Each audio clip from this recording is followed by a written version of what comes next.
Waduh, nyemprot-nyemprot nih masuk mobil lagi. Buat teman-teman yang habis yang habis cuci mobil mendingan menjauh aja. Ini ada di depan Parajon teman-teman ya.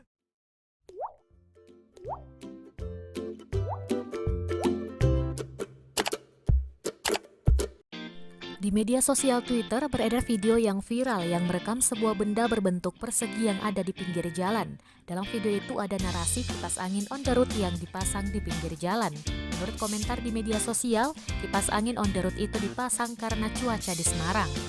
Saat dikonfirmasi Kepala Subbagian Pemberitaan pada bagian Humas dan Protokol Pemerintah Kota Semarang, Siswo Purnomo membenarkan pemasangan kipas angin di dekat Paragon Mall Semarang tersebut.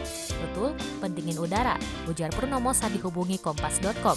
Ia mengatakan nama alat itu adalah spray pendingin udara. Spray pendingin udara itu dipasang lantaran suhu kota Semarang yang ekstrim, terutama saat musim kemarau.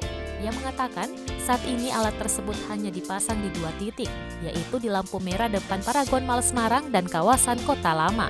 Selain memasang spray pendingin udara, Purnomo menyebutkan pemerintah Kota Semarang juga memperbanyak ruang terbuka hijau atau RTH dengan membangun taman kota.